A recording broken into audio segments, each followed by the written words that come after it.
Amoso jowinjo mar Golden Voice kamora mora ma untie. Ageno ni Nyasach kue orito na uduto te. Jowinjo na wayudo ni ndalo machon ne nitiere gik moko mane ok oyienwa timo. Mae ni kanotenore kod kitwa gi timbewa manene. Kuom ranyisi, ndalo machon ne ok oyienwa puko yugi oko gotieno bang' ywecho. Machielo ne ni joma nyiri ahinya ne ok oyienegi liyo.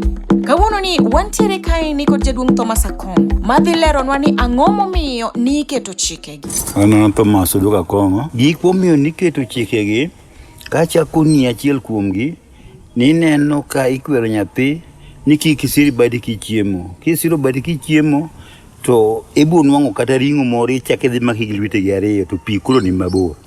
Mar ariyo nokoni nyathi wegwe tach gotieno. Tach ne en maniting'o go pi.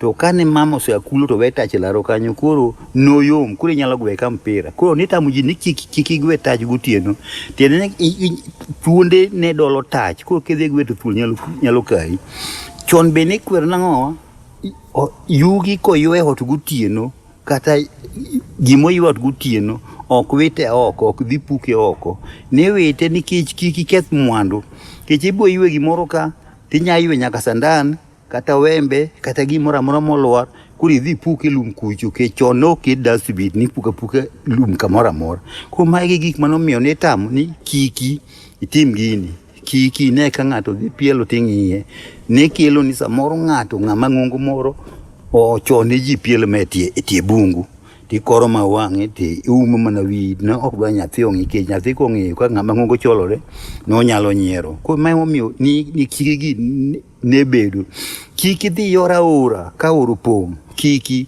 kech ineno ka ji yora ora ne yore pile tikwero kiki dhi yora ora ka oro pong nikech aora nyalo pong sa asaya kata sama ine chunye no to onyalo yuoi mage momiyo gigi ni kwero ni kiki timang'o kik timre. Mopogore gi mago bende nitiere kiki gi minyalo medonwa jaduong'. Manyalo medo kanyo ni kiki yany ng'ama ng'ongo kiki piele wang'ayo kiki lae pi mano kiki ne kelo kiki gi ni mondo gigi mondo obed kaka chik mageng'i nikech ko inwang'o kata pi moro mogude kamoro tilae to pigni dhiang' nyalo modhe tiwuondi ni kilae pigni to kudini boluwo lachino ka dhiang'o kadhi ei koro magi gik mane geng'o gigi ni kiki lae pi kiki piele wang'ayo kipiele wang'ayo kidhi bede bath kendo kichwako mach iro dhi lungi koro magi gik dhi lungo wang'i magi gik manomiyo nitamo ni kiki tim gini magi gima medo kuom kiki kanyo. Jaduong' to ndalo masani be kiki gi nyalo tiyo?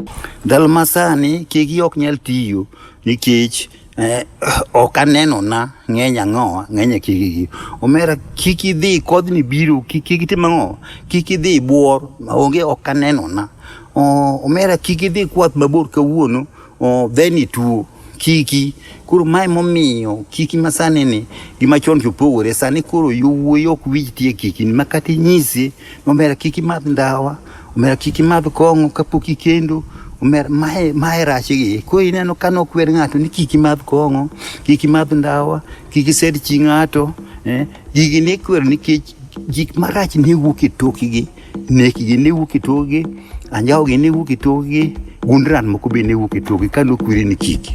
Jowinjona kata an moko ang'eyo kawuono afwenyo ni kare gik mane ikwerowa ni kik watimgi ne mondo mi wageng' gik moko mane nyalo geng'ore kuom ranyisi wito mwandu kaka jaduong' Akongo oleronwa. Ne medo penjo kata golo inyalo ndikonwa piny e comment section kanyo. Ne joma winjowa mokwongo iluongowa ni The Golden Voice. Kapok isubscribe to wakwayo mondo isubscribe. Inyalo yudowa bende e mbui ka Instagram, Facebook, TikTok kod Twitter iyudowa at The Golden Voice Kenya. Ne ji duto mosiro chenro ni wagoyo nwero kamano nyaka kendo juma manyien wahero uduto te machal.